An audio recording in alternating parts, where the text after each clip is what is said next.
Hey, fellow warriors. Welcome to the Ezer Mindset Podcast with your host, Altimese Nicole. She's an award-winning founder to the Ezer Agency, a philanthropist, mother, daughter, and friend. Here with the Ezer Mindset Podcast, we cultivate a safe space and community to be inspired by women worldwide that strive to be the best version of themselves boldly, softly, and unapologetically. And Ezer is a warrior created to help. So let's begin to help one another in family, fun, faith, life, and love.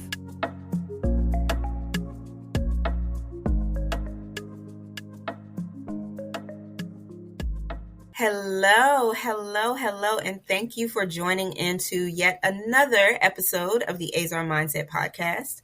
I am your host, Altimese Nicole, and I am coming to you today with some honest, real, amazing, juicy conversation about something that all of us care about in some capacity, and it's about relationships. It's about intimate relationships and how we decide to show up in those relationships and how we properly assess how they are working, when to go into one, as well as when we should leave. And I am so excited to introduce you all to my guest for today. She is a notable dating coach and influential figure. Her name is Katrina T'Marie Curtis, and she has sparked a movement about reshaping the way women approach dating. She is all about accountability, and she is the published author of No More Boyfriends. And she seamlessly combines traditional values with a millennial twist, captivating audiences with her insights on relationships since 2015. So I am so excited to have you here, T'Marie. Thank you. Thank you for having me. First of all, thank you so much for the amazing introduction. Thank you. Of course. Often when people are introducing me, I'm like, who is she talking about? Girl, that's you. Sister, it's you and all of your glory, and I love it. Oh, God. It's just been a blessing. My life, my whole story, though. But yes, thank you so much for having me. I appreciate it. Of course. So tell us about your story. How did you come to this space of being a dating coach, and, how did that process evolve in your own relationships? Yeah. Well, first of all, I have been married. I've been married before. And when I went into marriage with the idea that it was going to be forever. Right. Yeah. And I was like, this is going to be forever. I'm not, when I said to death do us part, I meant it. And I didn't realize some of the naive thinking that I had in my first marriage, thinking that I could love this man's problems away. I could be his counselor. I could be everything he needed to be in order to become a solid person and a better husband, not understanding that those are characteristics that should exist prior to, even dating someone. So I didn't understand that, and I didn't know that. And that was something I had to learn. So I fast forward past my divorce. I did get the divorce, still kind of understanding, but not really. Going into another relationship that we wound up, kind of living together, staying back and forth, and it did not end up in marriage. Again, another failed relationship. And I had to do some real assessing. And so I started doing notes to myself and writing down, why didn't this turn into what I wanted? What did I miss? And eventually that became a book called No More Boyfriends. I realized that at that point that there were some things that I needed to do, some internal work, and then there were some accountabilities I had to myself. No matter what this partner was, that person's characteristics, who they are, I have to recognize if those work for me and understand what is and what isn't. And oftentimes nobody teaches us that. No, we don't know that. If we've had parents that's been married forever, we don't know what the ingredients were. We weren't taught what to look for. And so when I started learning these things myself, it turned into a book, which turned into a full journal and a guide for women who are dating and teaching women how to date. So that's just what it became. Me teaching women how to date successfully became a passion for me because I understand what it does for you internally. Your partner makes a big difference in how you move in life.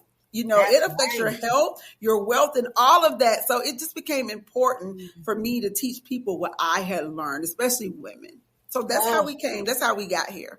I love it. I love it. I love it. And I can identify with you on so many things. So I don't know about you, but I can speak for myself. I grew up in the church. Yeah. And, they tell you to wait till you get married and all these things, right? And very similar to your journey, I was married before, right? And I did not go into it thinking it wasn't forever. I knew it was till death do us part. It was a covenant, and I was going to protect my covenant. I was going to hold it down. That was my intention the entire time. And then life happened and reality set in, and I realized that it's okay, right? Because marriage consists of two imperfect people. Yeah. Right? So if it doesn't work, that doesn't mean you failed, right? It just means that we are two human beings and we are facing a reality that maybe we're better apart, and we are our healthiest version apart. Yeah. And, for real, because I did everything, quote unquote, right. I did everything right. Okay. We waited till marriage. We were celibate. I was, I read all the books. I did, you know what I'm saying? I was like, okay, let me do that. I learned the art of submission and, what that meant and all of that. And I realized of all of that, and this goes back to your point, no one tells us, right? I went into my marriage, transparency moment. I didn't know what surfboarding was. I didn't know what surfboarding was until Beyonce said it in a song. And I said, what is that? Girls. But I'm a whole wife. Right. I'm a whole wife. Well, experiences. You don't know. You don't know what you don't know. No one taught us. No one shared that information with us. Right. So like how in your process of assessing and diving into that internal work that you mentioned, right? How did you spearhead that for yourself? Like what was that moment where you were like, I got to figure this out? And what techniques did you use to help you? So what the moment for me was, again, that second relationship that did not go anywhere. After giving everything, it still didn't go anywhere. And I needed to figure out why. I needed to figure out why I had so much love to give and that love wasn't getting accepted. I was starting to blame myself instead of understanding that the compatibility part of it is one of the most important parts of your relationship.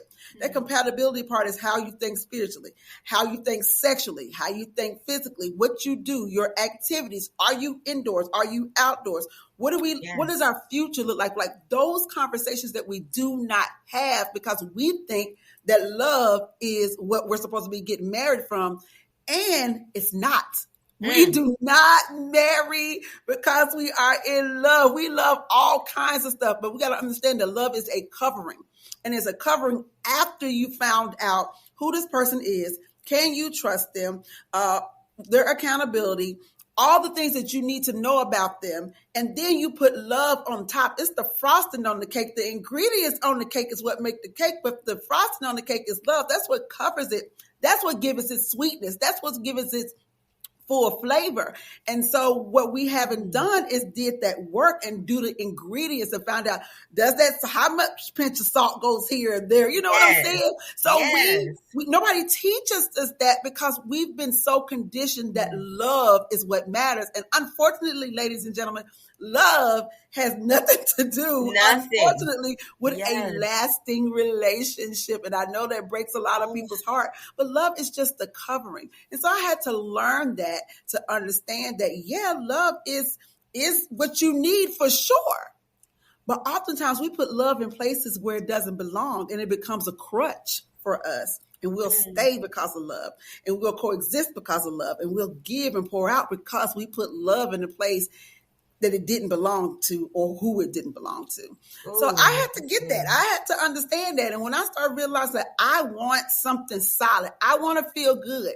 I want to have a partner that is my friend. If you recognize how you are with your friends, and this is very important in a relationship, You don't just throw friends away. You don't. Right. No matter how you argue, you don't just consider getting rid of them, because there's something about a friendship that bonds you together. And so that is one of the most important parts of your relationship, is that friendship, because you cover your friends. And no matter how you get with your friends, if they call you tomorrow and be like, you're going to cover your friend.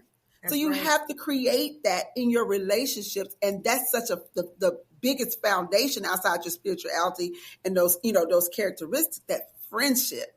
That friendship will last you time in places where love is just like, all right, I'm out. Because love becomes an emotional thing. Yes. It becomes an emotional thing, and that comes and goes. Yes. But friendship, accountability, that stays forever. Yes. Oh my gosh, I love it. I love it. And I recently listened to an episode from Iyanla Vanzant's The R Spot. And she mentioned to one of her guests, and it stuck with me. She said, people often say, oh, that person wasn't the right person, or that wasn't the one that God had for me. And she was like, that's a concept that we created. She said, do you really think God is up there like, he ain't the right one for you? That's my child. I love him, but he ain't it. Like, no, it's us. Yeah. Aligning the accountability and the are we compatible? Do we, that is us. That is not God saying you with you together. Right. Like, he gives you he gives us a sense of common sense. We have to do the work. He's, the faith without works is dead. We have to do the work. And sometimes we're just like, well, God got it. But God is like, and I gave you something so you can do it. It's a mix of the two, not just faith, not just works. It's both of them. And that's what's going to come together for your good. And people just be like, well, I'm just going to wait on God. Girl, if you don't get up and start doing some research and accountability stuff, I tell people the same things you do for when you're researching your job, when you've decided to learn what to lose weight, when you're researching car, house, it's the same thing. It just doesn't feel right because it feels so technical. But you got to start thinking about it in a way of, I am adding somebody to my life. I'm looking for a life partner. I'm bringing somebody into my space and into my spirit. There's some work to be done here before I let this person in my space. So we got to start thinking of it like that and stop thinking of the whole romantic, just falling in love. I'm just going to wait. Because, every time you fall, baby, you can hurt yourself. So don't just keep falling all over the damn place. Excuse my language. You good. Yeah, don't be falling all over the place, baby. You ain't never just fail and be like, you dust yourself off, but you're going to break something in a minute. So stop falling and start choosing love. And that way you make the choices of what's good for you based on what you know what's good for yourself, what you know about yourself and what you need for yourself. Yeah. I love that. I absolutely love that. And I've also identified there are some key differences between a standard and expectations. Oh, absolutely. Yeah. Yeah. So like the expectations, that's projected out. That's you saying somebody has to have this. You got to come with this. Whereas a standard, that's set. Yeah. And it's set by you, right? I can't ask someone to do, to give, to be something in my life that I have yet to give to myself. Exactly. And we do that. We oftentimes pair up with people to fix or fill holes instead of add, collectively come together. And so when we're often choosing from stuff that we don't have. Yeah. So we're choosing money or choosing somebody to make us happy or choosing somebody who has their own career, something that we want, but we don't have. And so when I'm teaching that you need to come to a relationship pretty solid with yourself.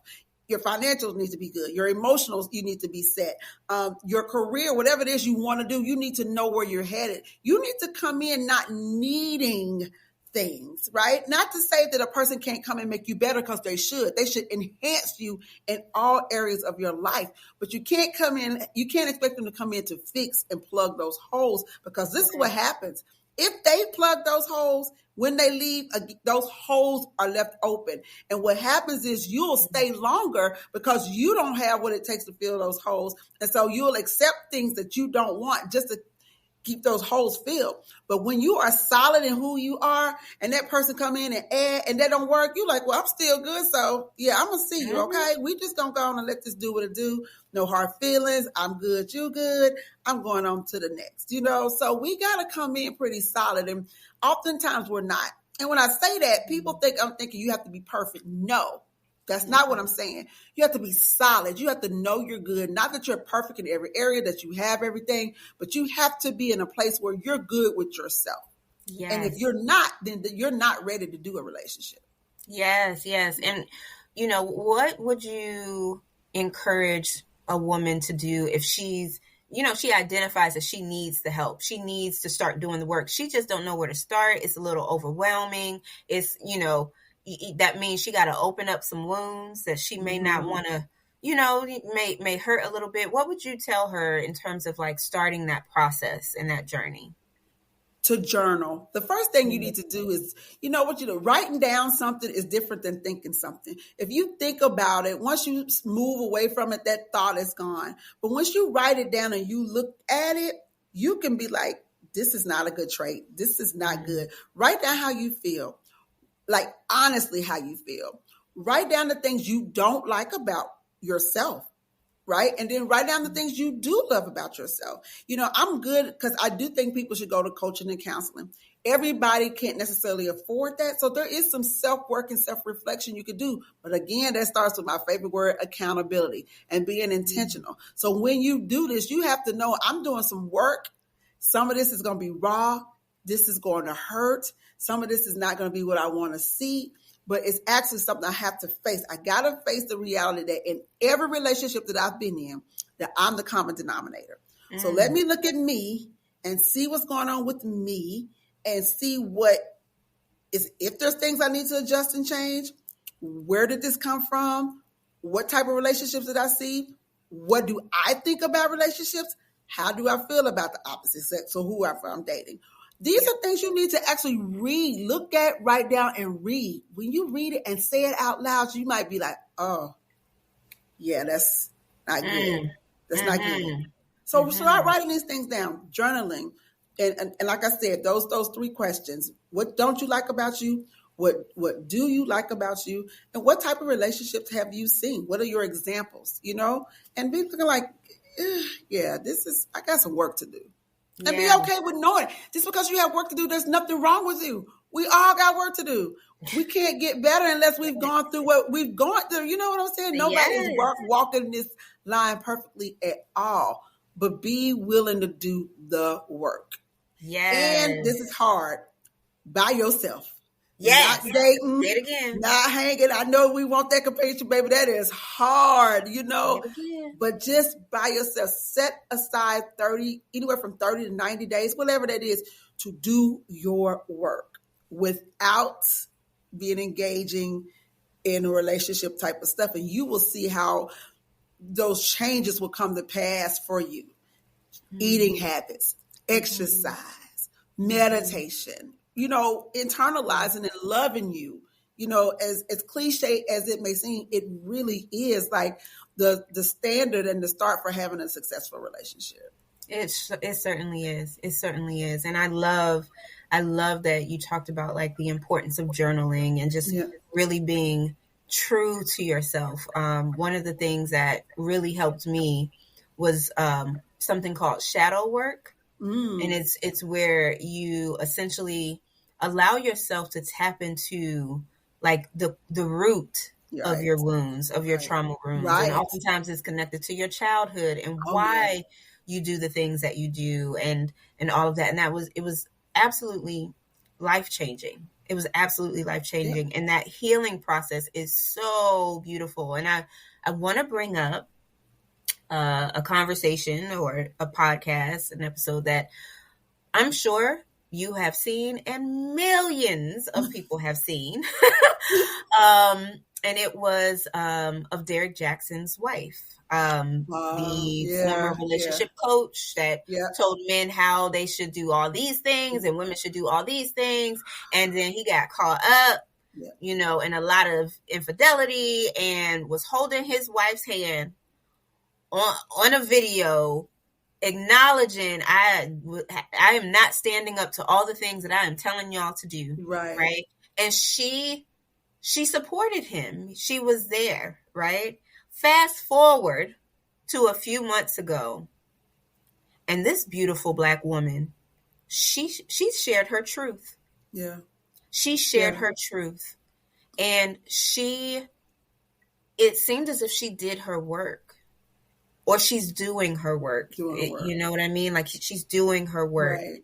What, from that specific episode and that experience, honestly, because truth be told, a lot of women can identify with her story. They just don't have a platform. Yeah, right. Exactly. You know what I mean? One of those women would be me. I can identify with her journey and her story. We just didn't have a platform. Right. You know what I mean? So like from that entire process that unfolded right before our very eyes, what would you share with our audience about, the authenticity of identifying who your partner is, right?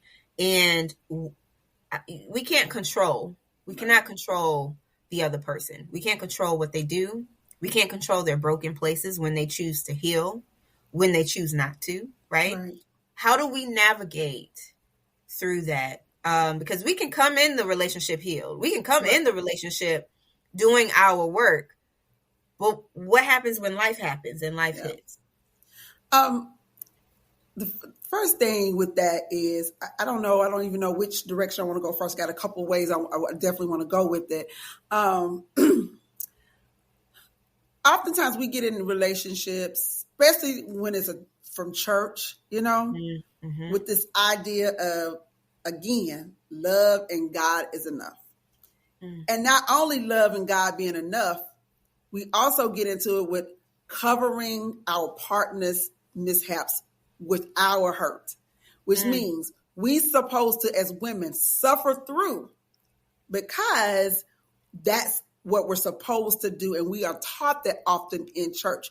Not only, and biblically, I don't know. If you're going to make me find a scripture, I'm not going to lie. It's often by examples, how pastors' wives have gone through their husbands doing that. And you know what I'm saying? And so when somebody finds out, it's like, baby, it's okay. You just cover your man. And we're taught that. We're taught to sacrifice ourselves in order to cover our man. And honestly, biblically, baby, you could tell me, I don't know where that is in the word. I don't know where that is in the word. I don't know where God said to any woman in a relationship that you suffer so that your man or your husband can thrive. I don't know where that is. What he did was tell the man, sir, love your wife as Christ loved the church. And we never go back to making the man accountable to that part. We always make the woman have to suffer through so that he can shine, right? So now we've been taught that in the church and in society sometimes throughout your life. You saw grandma have, her husband had two other families or a family somewhere else, and she was taught to just suffer through. Yeah. And so the man becomes our identity. We don't have anything to take care of ourselves. We have made him our whole life, our whole heart, our everything. And our identity is in him. So if we shame him, guess who else we're shaming? Us. We're shaming ourselves. We don't want to be ashamed.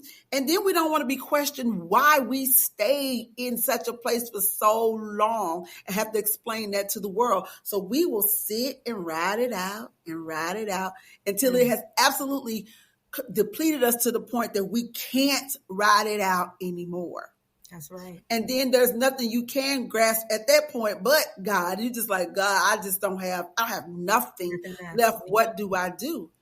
And then you have to start going internally to yourself that you're enough.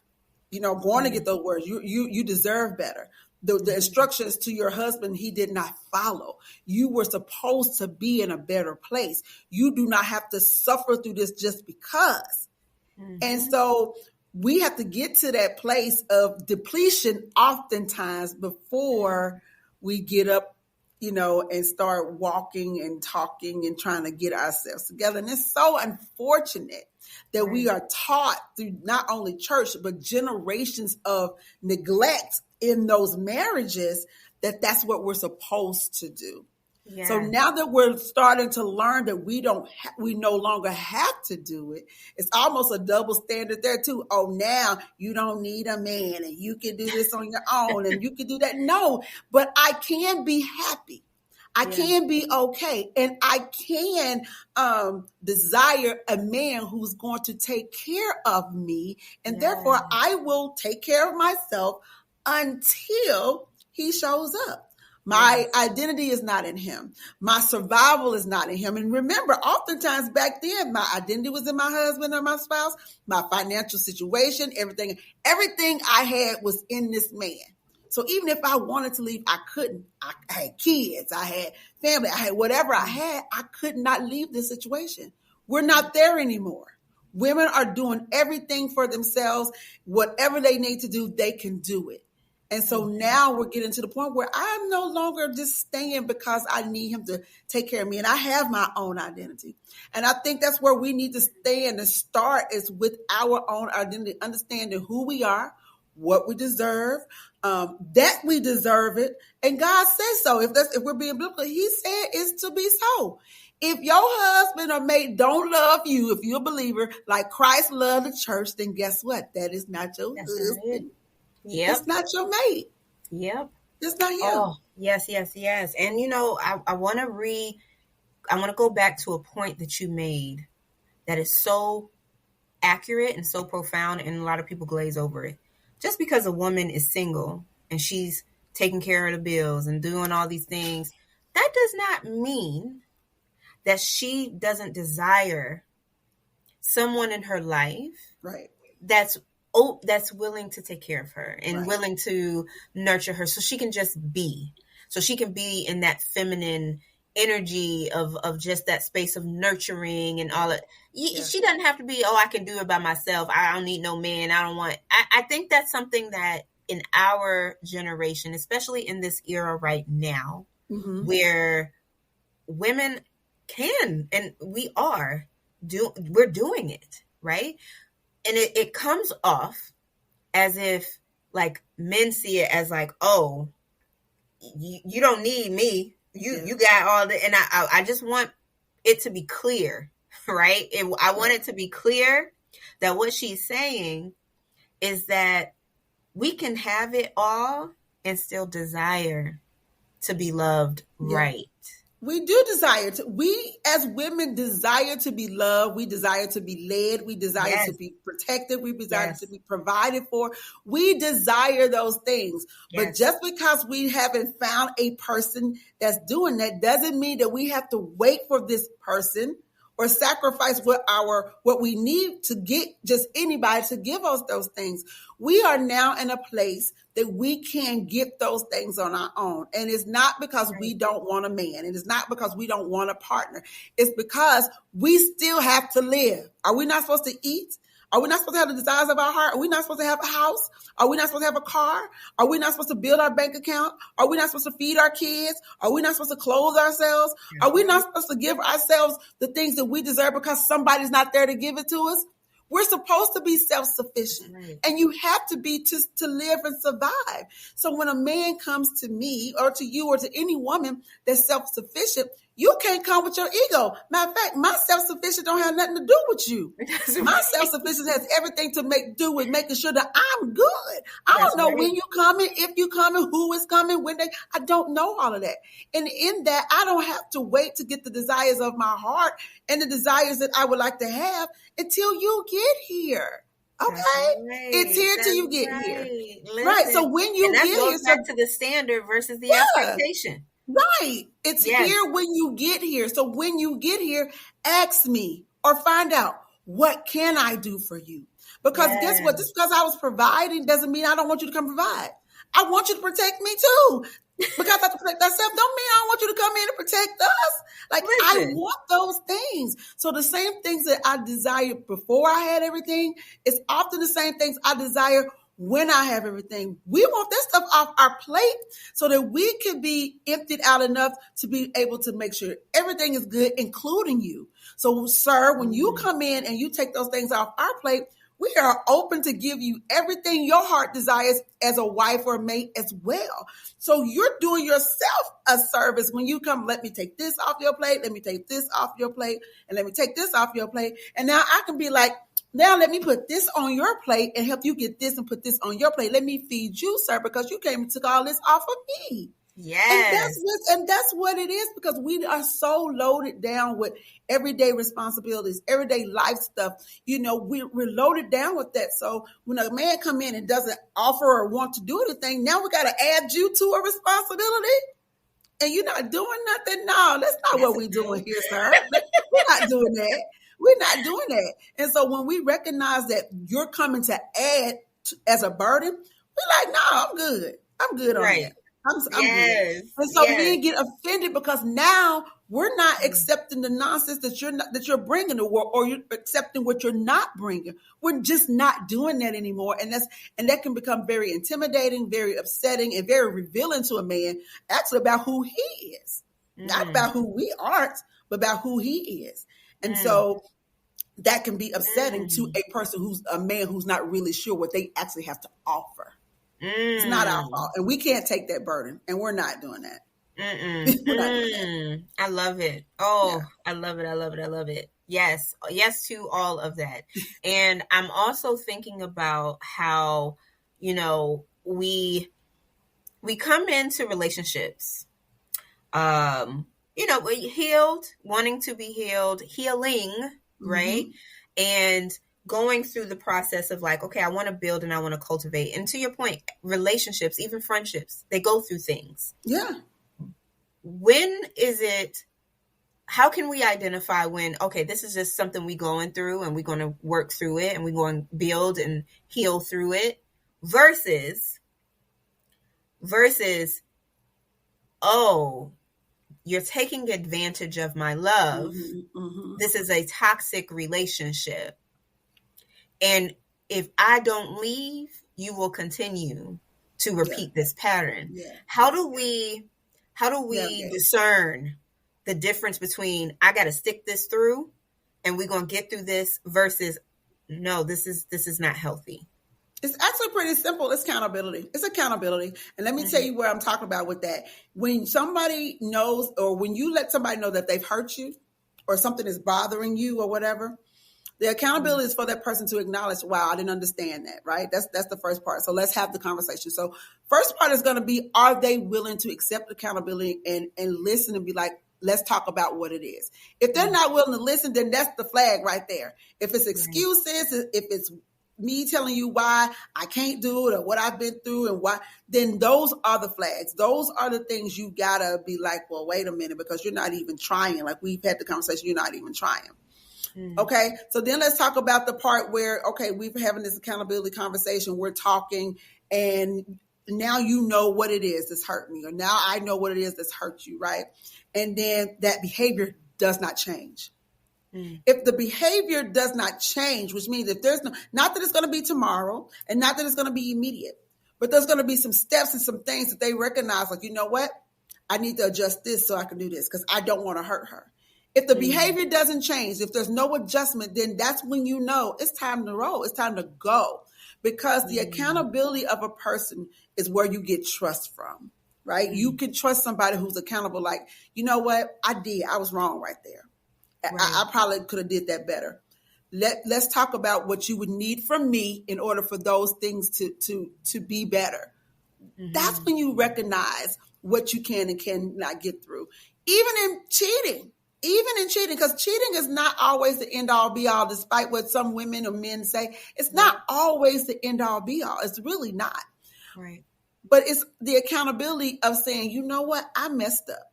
And you also, when you messed up, you have to rebuild trust in that area. So again, these are the behaviors that take place when you can decide on, yep, I can stay here. We can work this through. But if there's no changed behavior, there is no accountability, and it's always excuses of why, that's an absolute, like, you know what? It's going to always be this way because you're not accepting any type of responsibility here, right? And so I'm just not going to be able to do this. It's not, it's for me. I can't do it. We can't work if there's nobody taking the accountability of, why we are in this space. Yeah. So that's the things.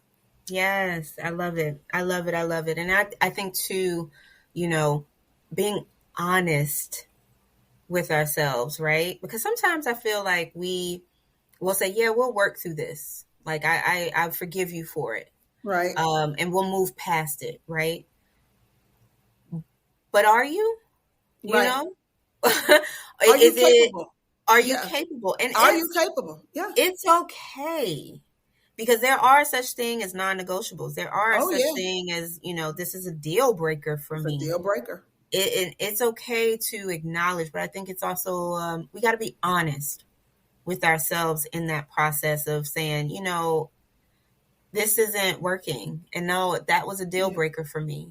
And allow your partner to be honest. Women, sometimes I'm going to say it. We be acting like we want honesty, but we don't be set up for honesty sometimes. We really want, what we really want is our way. Yes. we want you to, do it the way we want to do it. And what happens is we block the platform for our man to be honest with us about what their needs are because we have not set an environment where he can actually be honest. And that is a thing that as women, we really have to work on because we're emotionally, we're emotional people. We can't, it's kind of a default position.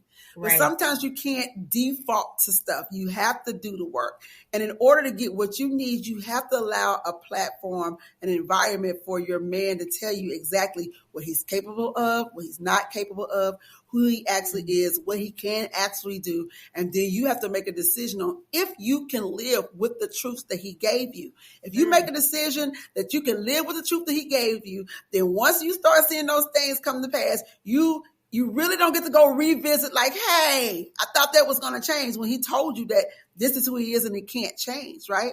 So you have to be, but if you don't, then you know what you have to do. So you have to let this person be honest, and then you have to decide if you can actually, for real, accept those things. Not can I accept them and hope that they change later, because we do that. I'll accept it, but maybe it'll change if I do this and this happens. No. When you look at a person, look at them and say, if they never, ever, ever change from this moment, can I be with them? Right. Because they may never change. That's right. Yeah. That's right. That was actually one of the best pieces of advice someone gave me before getting married. They said, remember that marriage is an as-is package deal. Yes, it is. So if he don't ever change and it stayed this way for the rest of your life, are you okay? Are you okay? And I think too, through the process of, being married and getting divorced, and very similar to you, I had a relationship after, and it was actually a catalyst. It was a catalyst for healing for me. Because I think too, we often think about healing from like the relationship itself. Yeah. But we create to survive different experiences. We create coping mechanisms. We create, absolutely. Yeah. Certain things, behaviors, patterns that help us to survive and or just navigate through something. And sometimes we don't even realize that we do them. Yeah. Right. So I realized that I healed from this relationship and, I'm good to go. But I'm heavy on compartmentalizing.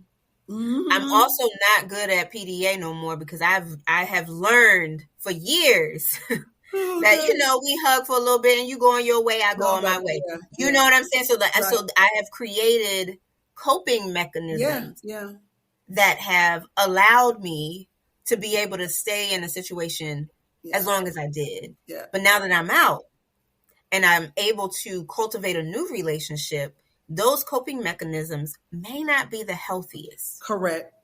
And we learned that, and again, those things, healing is not a perfect journey. Healing is absolutely not a perfect journey. There's going to be some things you try. It's just like any ointment. Like you got a cut, you may try, different ointments. This one just covers. This one kind of creams. This one, but one actually heals. So there's different things you're going to go through that may not be fixes, and you don't know. So we got to allow ourselves some grace and humanity, and be okay with, oh, I did that. Oh, that was a mess up. I probably was doing this to do this, but now I know. So I adjust.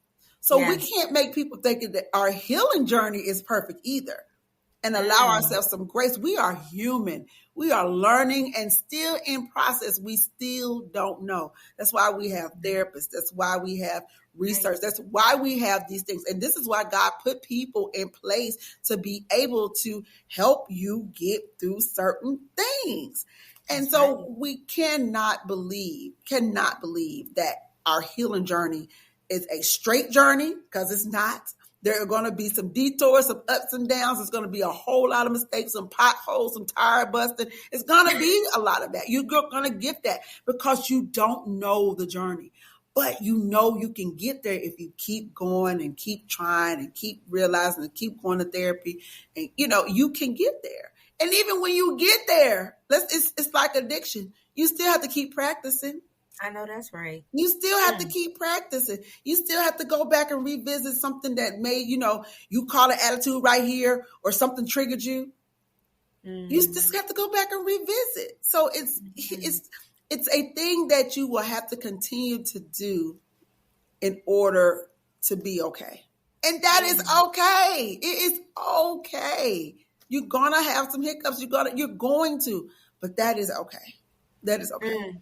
I love it. I love it. I love it. If there is someone listening to this podcast and they are in a space at the moment where they know they want the healing, but they may need a little extra help and they are just vibing with everything that you are putting down, how can they connect with you? Where can they find you?